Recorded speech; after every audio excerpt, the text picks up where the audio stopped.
इस अवसर पर सबसे पहले मैं भारत माता के उन सभी वीर सपूतों को शीश झुकाकर नमन करता हूं जिन्होंने देश की एकता और अखंडता की सुरक्षा के लिए अपना सर्वस्व न्यौछावर कर दिया।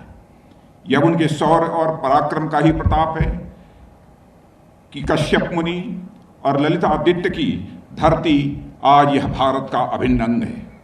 साथियों, आज भारत की जो एक विशाल इमारत हमें दिखाई दे रही है वह हमारे वीर योद्धाओं के बलिदान के नींव पर ही टिकी हुई है। भारत नाम का यह विशाल वटवृक्ष उन्हीं वीर जवानों के खून और पसीने से अभिसिंचित है। अपने हजारों साल के इतिहास में इस देश ने अनेक ठोकरें खाई हैं, पर अपने वीर जवानों के दम पर यह बार बार उठा है। और जैसा कि किसी ने कहा है कि our greatest glory is not in never falling but in rising every time we fall. अर्थात हमारी महानता कभी न गिरने में नहीं है, बल्कि गिरने के बाद हर बार उठ जाने में है। बार बार गिरकर भी यह देश संभला है और इसने अपने वैभव को पुनः प्राप्त करने का प्रयास किया है। सन 1947 की घटना भी भारत के ठोकर खाने और संभलने की ही एक और अहम घटना है। मेरे साथियों, 1947 में भारत और पाकिस्तान के बीच जो विभाजन की कथा लिखी गई, इस कथा की रक्तिम स्याही अभी सूखी भी नहीं थी कि पाकिस्तान द्वारा विश्वासघात की एक नई पटकथा लिखी जानी शुरू हो गई थी। विभाजन के कुछ ही दिनों के भीतर पाकिस्तान का जो चरित्र सामने आया उसकी कभी कल्पना भी नहीं की गई थी। नए जन्मे पाकिस्तान के पांव पालने में ही दिखाई देने लग गए थे। भारत में जम्मू और कश्मीर के विलय को लेकर विचार विमर्श चल ही रहा था कि 22 अक्टूबर 1947 को पाकिस्तान ने जम्मू और कश्मीर पर हमला बोल दिया। बताते हैं कि उत्तर पश्चिम सीमा प्रांत से बड़ी संख्या में कबायली अचानक से जम्मू और कश्मीर में घुस आए, जैसा कि हमने ऑडियो विजुअल डिस्प्ले में देखा है। और उनके शरीर पर सेना की वर्दी भले ही नहीं थी, लेकिन हाथों में बंदूकें, मशीन गनें, मोर्टार और लड़ाई के भी अन्य सामान थे। पहले हमला सीमांत स्थित नगरों दोमल और मुजफ्फराबाद पर हुआ।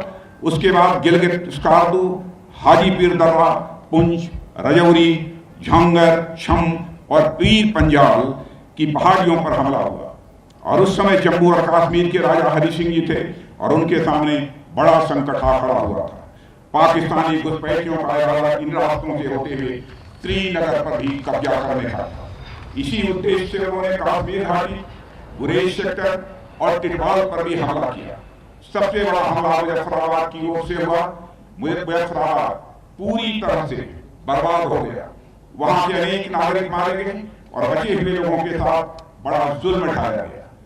साथियों, मुजफ्फराबाद को तबाह करने के बाद पाकिस्तानी घुसपैठियों के अगले निशाने उरी और बारामूला थे।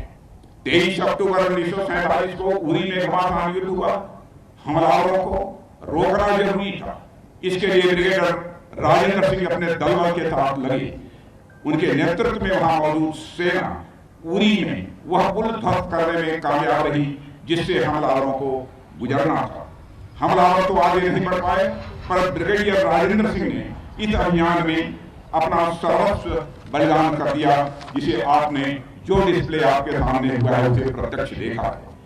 साथियों, कश्मीर के महाराजा हरि सिंह जी इस हमले से पूरी तरह से स्तब्ध थे और उन्हें सहायता की आवश्यकता थी। उन्होंने भारत से सैन्य सहायता की अपील की और 26 अक्टूबर 1947 को उन्होंने इंस्ट्रूमेंट ऑफ एक्सेशन पर साइन किए। अगले दिन यानी 27 अक्टूबर 1947 को भारतीय सेना देश के मान, सम्मान और स्वाभिमान की रक्षा के लिए हवाई और सड़क मार्ग से बड़गाम पहुंच गई। अनेक विपरीत परिस्थितियों में भी अपना हौसला बनाए रखते हुए हमारी सेना एक एक करके दुश्मनों का वह निपटारा कर रही थी। उनके शौर्य और के सामने दुश्मनों की एक एक चालें निस्ताबूद हो रही थी। इस दौरान हमारी सेना के अनेक जाबाज अधिकारी और सिपाहियों ने हंसते हंसते अपने प्राणों की आहुति दे दी। कर्नल दीवान रंजीत राय जैसे अफसर जो एक सिख बटालियन का नेतृत्व कर रहे थे, वे बारामूला और पट्टन शहरों को बचाने के क्रम में अपना जीवन बलिदान कर दिया। दूसरी ओर पाकिस्तानी हमलावर श्रीनगर की वायुसेना की पट्टी की ओर तेजी से बढ़ रहे थे। उन हमलावरों को 4 कुमाऊं रेजिमेंट के मेजर सोमनाथ शर्मा के नेतृत्व वाली एक कंपनी ने रोका। मेजर शर्मा के हाथ में प्लास्टर बना हुआ था। वह चाहते थे उसकी जिम्मेदारी किसी और को दे सकते थे, लेकिन जो पहले ही तन मन से भारत माता की सेवा में समर्पित हो गया हो, उसके सामने ये सब परेशानियां भला क्या मायने रखेंगी। अपना एक हाथ जख्मी होने के बावजूद वह अपनी पूरी टीम का हौसला बढ़ा रहे थे। अपने बंदूक की अंतिम गोली और अंतिम सांस तक वह दुश्मनों का मुकाबला करते रहे और अंततः वे श्रीनगर एयरफील्ड को बचाने में सफल रहे। साथियों, मेजर शर्मा ने इस अभियान में अपना सब कुछ कुर्बान कर दिया, पर उनकी स्मृति आज भी न केवल हमारी सेनाओं बल्कि देश के नौजवानों में देशभक्ति का ज्वार भर देती है। भारत के प्रथम परमवीर चक्र विजेता मेजर शर्मा सदैव हमारे लिए प्रेरणा स्रोत बने रहेंगे और हम उनके प्रति सदैव कृतज्ञ रहेंगे। आज हो रहे शौर्य दिवस जैसे कार्यक्रम इस बात की पुष्टि करते हैं। यहाँ मैं भारतीय राजनीति के शिखर पुरुष और उड़ीसा के पूर्व मुख्यमंत्री श्री बीजू पटनायक का भी स्मरण करना चाहूंगा, उनको भी नमन करूंगा। वे राजनीतिज्ञ होने के साथ साथ एक कुशल पायलट थे और इस युद्ध में हमारी सेनाओं के मूवमेंट में उन्होंने अपना महत्वपूर्ण योगदान दिया है। घुसपैठियों को खदेड़ने में जो टिकट टुकड़ी आई थी उसकी बहुत ही महत्वपूर्ण भूमिका रही थी। आदरणीय बीजू पटनायक जी भले ही हमारे भिन्न राजनीतिक विचारधारा से ताल्लुक क्यों रखते हों, पर राष्ट्रीय सुरक्षा के इस महायज्ञ में उनके योगदान को मैं यहाँ स्मरण करना चाहूंगा। उनका यह योगदान भारतीय इतिहास में सदैव याद रखा जाएगा। साथियों, इस युद्ध में भारतीय सेना ने कश्मीरी भाइयों बहनों और सुरक्षा बलों के सहयोग से ऐसा ऐतिहासिक काम किया कि उसकी जितनी भी सराहना की जाए वह कम है।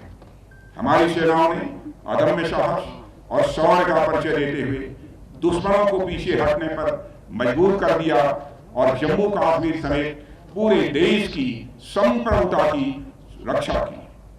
मानवता के धर्म के प्रति हमारी सेनाओं का चरित्र था जो साल दर साल और सुदृढ़ होता गया। आग में तप कर सोना जैसे दिन ब दिन निखरता जाता है, वैसे ही हमारी सेनाएं पिछले 75 सालों में तप कर निखरी हैं और उनको पहली तपिश 1947 में ही मिली थी, जिसकी रोशनी में उन्होंने अपने गौरवशाली इतिहास का पहला अध्याय लिखा है। और मुझे यदि आज कहना हो तो मैं कह सकता हूं इन 75 वर्षों के बाद, मेरे बहनों भाइयों, Indian army is the great army, यह कहने में भी मुझे रंच मात्र संकोच नहीं है। साथियों, 27 अक्टूबर 1947 का यह अभियान हमारी टेरिटोरियल इंटीग्रिटी की सेफ गार्डिंग के साथ साथ हमारी जनता की सुरक्षा का भी यह अभियान था। यह आजाद भारत को लेकर यहाँ की जनता के सपनों, आशाओं और आकांक्षाओं को प्रोटेक्ट करने का भी यह एक अभियान था। इसके लिए हमारी सेनाओं को केसर की क्यारियों में खून की होली खेलनी पड़ी थी। अभी 3 दिन पहले ही हमने दिवाली मनाई है और आज हम शौर्य दिवस मना रहे हैं। 1947 में भी यह दोनों इवेंट्स यानी पाकिस्तानियों का हमला और दिवाली आस पास ही रहे होंगे, ऐसा मैं समझता हूं। ऐसे में यह शौर्य दिवस हमें उस गीत की याद दिलाता है जिसे कवि प्रदीप ने लिखा था और सुर सामग्री लता मंगेशकर ने भावपूर्ण ढंग से उसे गाया भी था। वह गीत है, जब देश में थी दिवाली वे खेल रहे थे होली, जब हम बैठे थे घरों में वे झेल रहे थे गोली, थे धन्य जवान अपने, थी धन्य उनकी जवानी, जो शहीद हुए हैं उनकी जरा याद करो कुर्बानी।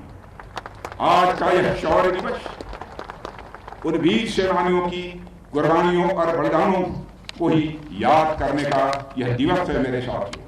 आज का यह दिवस उनके त्याग और समर्पण को हृदय से नमन करने का दिवस है। साथियों, कश्मीर राज कवि कल्हड़ की जन्म और कर्मभूमि रही है। आप लोगों को जानकारी होगी, राज तरंगिणी महाकवि कल्हड़ की एक प्रसिद्ध रचना है जिसमें उन्होंने कश्मीरी राजाओं के इतिहास के बारे में बहुत विस्तार पूर्वक लिखा है। इसमें वह कश्मीर के बारे में जो लिखते हैं, काश्मीरा पार्वती तत्र राजा ध्येय शिवांतयः, यानी कश्मीर की भूमि साक्षात यह पार्वती जी हैं और यहाँ के राजा शिव के अंश हैं। मां पार्वती वात्सल्य और जगत की रक्षक शक्ति का प्रतीक है और भगवान शिव कल्याण करता है। इस तरह कश्मीर अपने आप में लोक मंगल का एक पर्याय है। बड़ी उपयुक्त व्याख्या की थी कल्हड़ ने कश्मीर की, पर आजादी के बाद से ही धरती का स्वर्ग कहा जाने वाला यह प्रदेश कुछ स्वार्थों राजनीति की भेंट चढ़ गया और एक सामान्य जीवन जीने के लिए तरस गया था। इसी स्वार्थपूर्ण राजनीति के चलते पूरे प्रांत को लंबे समय तक अंधेरे में रख दिया गया। देश का एक अभिन्न अंग होने के बाद भी जम्मू कश्मीर के साथ भेदभावपूर्ण व्यवहार किया जाता था। एक ही राष्ट्र में दो विधान, दो निशान और दो प्रधान कार्य कर रहे थे। भारत सरकार की अनेक कल्याणकारी योजनाएं दिल्ली से चलती थी, पर पंजाब और हिमाचल की सीमा तक आते आते रुक जाती थी। जम्मू और कश्मीर में उनका प्रवेश वर्जित था। कश्मीर को सो कॉल्ड स्पेशल स्टेटस का दर्जा देकर स्पेशल तो दूर, इससे बेसिक चीजों का भी अधिकार छीन लिया गया था। साथियों, इस इलाके में स्थिति आज शंकराचार्य के मंदिर में दर्शन करने दूर दूर से लोग आते हैं। यदि आज शंकराचार्य जी संपूर्ण भारत को सांस्कृतिक एकता के सूत्र में पिरोने वाले यह महापुरुष थे, वह राष्ट्र की एकता के प्रतीक थे। यहाँ पर उनके नाम पर मंदिर होना भी राष्ट्र की सांस्कृतिक एकता का एक बड़ा प्रतीक है। पर विडंबना देखिए, जहां पर भारत की एकता के सूत्र में पिरोने वाले आज शंकराचार्य के नाम पर मंदिर स्थित है, उस इलाके को ही बाकी भारत से भिन्न देखा और समझा जाने लगा था। साथियों, इस स्थिति का फायदा आतंक के व्यापारियों ने खूब उठाया। कश्मीरियत के नाम पर आतंकवाद का जो तांडव इस प्रदेश ने देखा है, उसका कोई वर्णन नहीं किया जा सकता है। अनगणित जाने गई, अनगणित घर उजड़ गए, धर्म के नाम पर कितना खून बहाया गया उसका कोई हिसाब नहीं।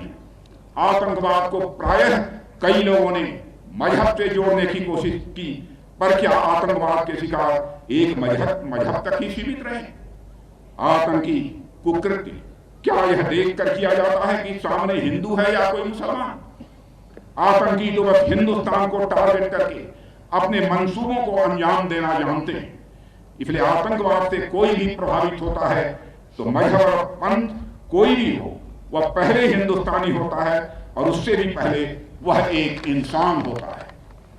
और इंसान के मूलभूत अधिकारों का हनन किसी भी सूरत में एक आदर्श समाज के लिए, मेरे बहनों भाइयों, यह एक्सेप्टेबल नहीं है। साथियों, मानवाधिकारों की जहां तक बात है, पिछले कुछ वर्षों में कश्मीर के संदर्भ में एक दुर्भाग्यपूर्ण स्थिति देखने को मिली है।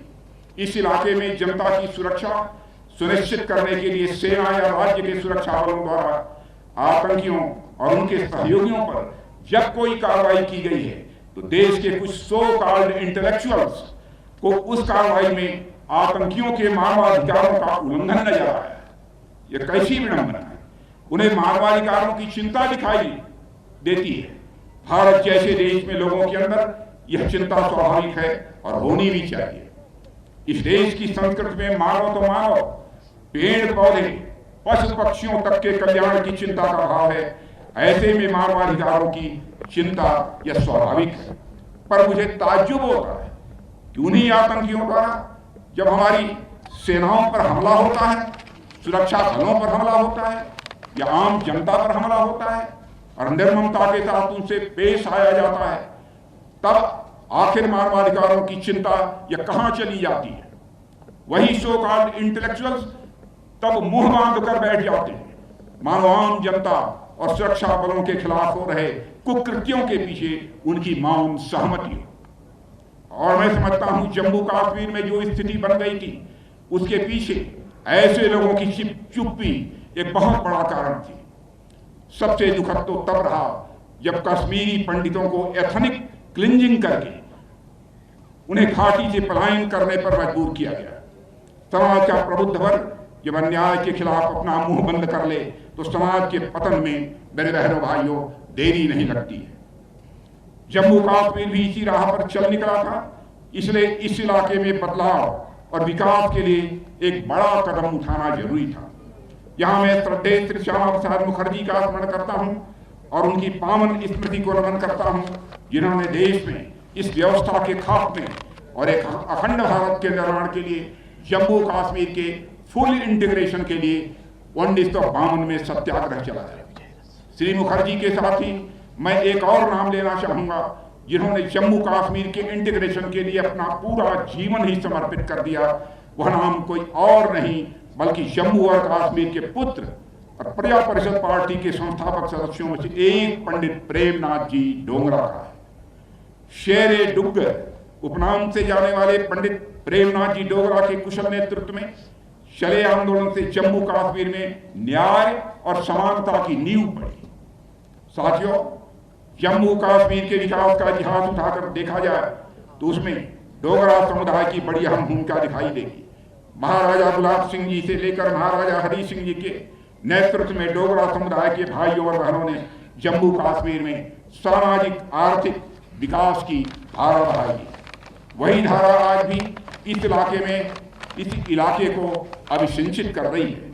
सैन्य शक्ति में भी डोगरा रेजिमेंट हमारी सेना के सबसे गौरवशाली रेजिमेंट्स में से एक है।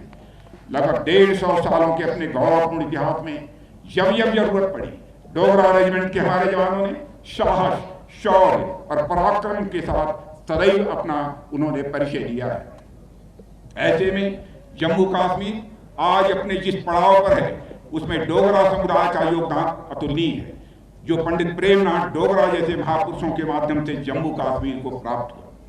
पंडित डोगरा के ऐतिहासिक कार्यों के लिए उन्हें जम्मू कश्मीर का सरदार पटेल कहा जाए तो यह भी कहना अतिशयोक्तिपूर्ण नहीं हो। श्री मुखर्जी और पंडित डोगरा जैसे महापुरुषों ने मिलकर जिस सांस्कृतिक राष्ट्रवाद को आगे बढ़ाया वह एक विशाल दर्शन पर आधारित है, जो राष्ट्र को जमीन का टुकड़ा न मानकर उसे माता मानता है। माता भूमि पुत्रोहम पृथिव्या का जो संदेश हमारे ऋषियों और मनीषियों ने मेरे बहनों भाइयों दिया और हमारे आज भी वह हमारे लिए उतना ही प्रासंगिक है। और धरती अगर हमारी माँ है और हम सभी उसके संतानें हैं तो जम्मू कश्मीर की संतानें दिल्ली, उत्तर प्रदेश या फिर पंजाब, हरियाणा या महाराष्ट्र, असम, नागालैंड और तमिलनाडु की संतानों से भला अलग कैसे हो सकती थी।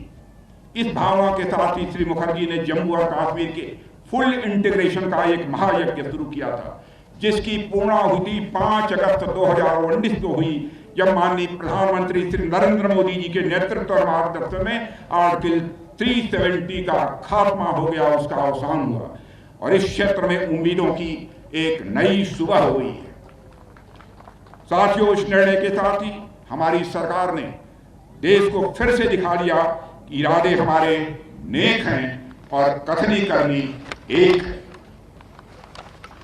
साथियों, पिछले दशकों में सार्वजनिक जीवन में लोगों को जिन समस्याओं का सामना करना पड़ा है, विश्वसनीयता का संकट, क्राइसिस ऑफ क्रेडिबिलिटी, उनमें प्रमुख है सार्वजनिक जीवन के लोगों और संगठनों से जनता की कुछ अपेक्षाएं होती हैं और उन अपेक्षाओं पर खरा उतरना यह हमारा कर्तव्य बनता है।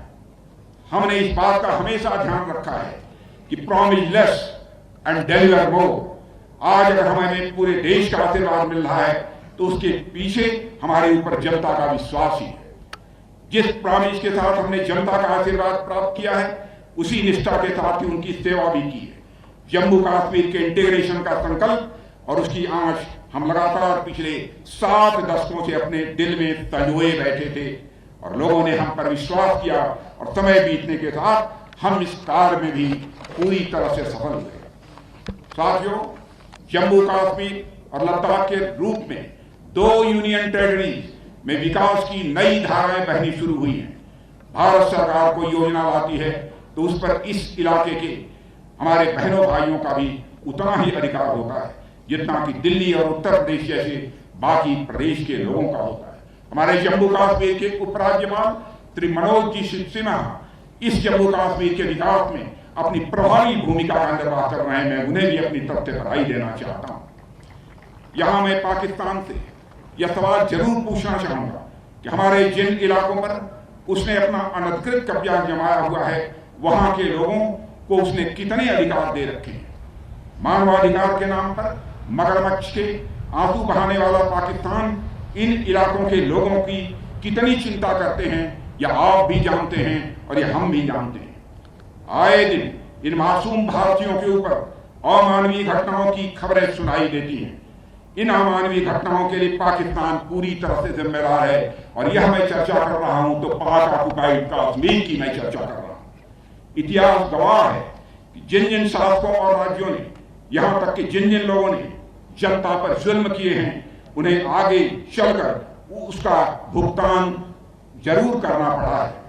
पाकिस्तान भी पाक ऑक्युपाइड कश्मीर में आज जो अत्याचार का बबूल बो रहा है, आने वाले समय में उसके सामने कांटे की ही फसल तैयार मिलेगी, यह मैं बताना चाहता हूं।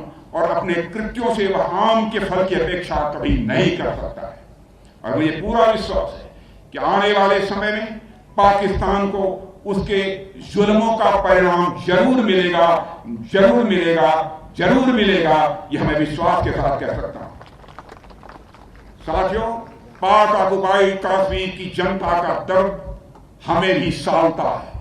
केवल पाक ऑक्युपाइड कश्मीर में रहने वाले लोगों को ही नहीं सालता है, बल्कि पाक ऑक्युपाइड कश्मीर की जनता का दर्द हमें भी सालता है। साथियों, कश्मीर और लद्दाख का क्षेत्र आज सामान्य प्रदेशों से कहीं अधिक रफ्तार से प्रगति के रास्ते पर है। यह प्रदेश एक के बाद एक विकास की नई ऊंचाइयां छू रहा है। पर मैं यहां कहना चाहूंगा कि अभी तो हमने इस इलाके के डेवलपमेंट का आगाज भर किया है। अभी तो हमने उत्तर दिशा की ओर चलना प्रारंभ कर दिया है। हमारी यात्रा तो तब पूरी होगी जब हम 22 फरवरी 1949 को भारतीय संसद में सर्वसम्मत पारित हुए प्रस्ताव को अमल में लाएंगे और उसके अनुरूप हम अपने बाकी बचे हिस्से जैसे गिलगित और बाल्टिस्तान तक पहुंचेंगे। मेरे साथियों, आचार्य शंकर से लेकर सरदार वल्लभ भाई पटेल ने राष्ट्रीय एकता का जो सपना देखा था, वह तब जाकर पूरा होगा। हमारी यात्रा तो तब पूरी होगी जब 1947 के रिफ्यूजीज को न्याय मिलेगा, जब उनके पूर्वजों की भूमि उन्हें ससम्मान वापस मिल सकेगी। मैं यहाँ की जनता और हमारी सेनाओं के पराक्रम के बल पर पूरा आश्वस्त हूं कि वह दिन दूर नहीं है जब हमारे ये सभी मैंडेट भी सफलतापूर्वक पूरे होंगे। साथियों, आज 27 अक्टूबर 1947 को हुए स्वतंत्र भारत के प्रथम सैन्य अभियान के ऐतिहासिक पल के स्मरण की पहल आप लोगों के द्वारा की गई है। इसके लिए मैं आप सबको तहे दिल हार्दिक बधाई देना चाहता हूं और अपने आर्मी के सारे अधिकारी और सारे जवानों को भी मैं विशेष रूप से मैं बधाई देना चाहता हूं। एक फेमस मुहावरा प्रॉवर्ब है, history is not Wars, history was not Wars, it is. यानी इतिहास केवल अतीत का ही नाम नहीं है, बल्कि हमारे वर्तमान का भी एक महत्वपूर्ण अंग है। यह शौर्य दिवस हमें एक और अवसर देता है कि हम अपने वीरों के शौर्य और पराक्रम और राष्ट्र के प्रति उनके योगदान का स्मरण करें, तो दूसरी ओर हमें इस बात पर भी विचार करने के लिए प्रेरित करता है कि आजादी के 75 वर्षों बाद भी हमारा देश दुनिया के अग्रणी देशों में क्यों शामिल नहीं हो सकता। इस देश ने दुनिया को अनेक बड़े साइंटिस्ट, इंजीनियर्स, मैथमेटिशियंस, आर्टिस्ट दिए हैं। इस देश में उद्योग और व्यापार की बहुत बड़ी पुरानी परंपरा रही है। आजादी के बाद भी इस देश में अनेक बड़े इंडस्ट्रियलिस्ट हुए हैं जिन्होंने देश ही नहीं बल्कि दुनिया में अपना बड़ा नाम कमाया है। टेक्नोलॉजी, एकेडमिक, बिजनेस, फाइनेंस, आज सेक्टर्स के हमारे प्रोफेशनल की ख्याति जग जाहिर है। उसके बाद भी ऐसा क्या है जो हमारे देश को आगे बढ़ने से रोकता है। साथियों, लेकिन आज मैं कह सकता हूं, हमारे प्रधानमंत्री श्री नरेंद्र मोदी जी के नेतृत्व में हमारा देश दुनिया में तेजी के साथ आगे बढ़ रहा है। अंतर्राष्ट्रीय जगत में भारत की प्रतिष्ठा बढ़ी है। पहले अंतर्राष्ट्रीय मंचों पर भारत कुछ बोलता था, उसकी बातों को दुनिया गंभीरता पूर्वक नहीं सुनती थी। लेकिन आज अंतर्राष्ट्रीय मंचों पर भारत कुछ बोलता है तो सारी दुनिया कान खोलकर सुनती है कि भारत बोल क्या रहा है। यह भारत की हैसियत नहीं है। साथियों, मैं समझता हूं कि हमारा देश पिछले 75 सालों में कभी अपनी पूरी ताकत के साथ एकजुट होकर आगे नहीं बढ़ा, एक दूसरे का हाथ पकड़कर नहीं आगे बढ़ा। इसलिए इस देश में साइंटिस्ट जितना आगे बढ़े, इंजीनियर जितना आगे बढ़े, मैथमेटिशियंस जितना आगे बढ़े, आर्टिस्ट जितना आगे बढ़े, इंडस्ट्रियलिस्ट जितना आगे बढ़े, आईटी और मेडिकल प्रोफेशनल्स जितना आगे बढ़े, यह देश उतना आगे बढ़ता चला जाएगा। साथियों, आजादी के बाद जैसा कि मैंने पहले कहा, कुछ स्वार्थी तत्वों ने कश्मीरी समाज को अनेक हिस्सों में बांट दिया था। कश्मीरी समाज कश्मीरियत भूलकर हिंदू, मुसलमान, राजपूत, सिख में बंट गया था। उसका परिणाम क्या हुआ, यह सब हम सभी के सामने। मैंने अभी इसका जिक्र किया, पर मुझे यह कहते हुए खुशी होती है कि पिछले कुछ वर्षों में कश्मीर की हो या देश की पूरी फिजा बदल गई है। मेरे बहनों भाई, लोगों में एकजुटता आई है और लोग एक दूसरे का हाथ पकड़कर आगे बढ़े। आज से 75 साल पहले 1947 में ठीक इसी समय महात्मा गांधी जी जम्मू कश्मीर में आए थे और यहाँ की स्थिति को देखते हुए कहा था, if anyone can save Kashmir, it is only the Muslims, the Kashmiri Pandit, the Rajputs and the Sikhs who can do so। यह महात्मा गांधी ने कहा था। यानी कश्मीर को अगर कोई बचा सकता है तो कश्मीर के मुसलमान, कश्मीरी के पंडित, राजपूत और सिख मिलकर ही यह काम कर सकते हैं। मुझे कहते हुए खुशी है और मैं गर्व की भी अनुभूति करता हूं कि सरकार ने इनके बीच की विभाजनकारी शक्तियों को उखाड़ फेंका है और आज ये सभी समुदाय मिलकर तेजी से आगे बढ़ रहे हैं। महात्मा गांधी का सपना पूरा होता हुआ मेरे बहनों भाइयों मुझे प्रत्यक्ष दिखाई दे रहा है। ठीक इसी तरह हमारा पूरा देश आपस में मिलजुल कर सहयोग की भावना के साथ एक नए संकल्प के साथ आगे बढ़ रहा है और नए नए लक्ष्य भी हासिल कर रहा है। यह शौर्य दिवस हमें संकल्प लेने के लिए प्रेरित करता है कि भविष्य में कोई भी स्थिति क्यों ना आ जाए, कितनी भी विभाजनकारी शक्तियां हमारे सामने क्यों ना आ जाए, पर हमें उनको उन्हीं की भाषा में जवाब देते हुए अपने राष्ट्र को नई ऊंचाइयों पर पहुंचाने के लिए प्रयत्नशील रहना है। हमें अपने मन, वचन और कर्म से, समर्पित भाव से देश की बेहतरी के लिए हमें काम करना है। यही शौर्य दिवस मनाने का प्रतिफल होगा और मुझे पूर्ण विश्वास है इस पहल का हर क्षण अविस्मरणीय रहेगा और इस तरह के आयोजनों से युवा पीढ़ी राष्ट्र के गौरवशाली अतीत एवं शौर्य गाथाओं से रूबरू ही हो सकेगी। साथियों, अंत में मैं आज शौर्य दिवस और इन्फेंट्री डे के अवसर पर भारतीय सेना, वायुसेना के सभी बहादुर सैनिकों का तहे दिल में हार्दिक अभिनंदन करता हूं और उन्हें हार्दिक शुभकामनाएं भी देता हूं, जिनके अदम्य साहस के कारण आज हमारे भारत के नागरिक सुरक्षित हैं। आप सभी भविष्य में भी अपने इसी पराक्रम के साथ राष्ट्र की सेवा करते रहेंगे, यह सारे देश को पक्का भरोसा है, पक्का विश्वास है। मैं आपके भविष्य के प्रयासों की सफलता के लिए भी मैं हार्दिक शुभकामनाएं देता हूं। मैं एक बार फिर वीर सपूतों और उनके परिजनों को नमन करते हुए यहीं पर विनम्रतापूर्वक अपना निवेदन समाप्त करता हूं। आप सबको बहुत बहुत धन्यवाद।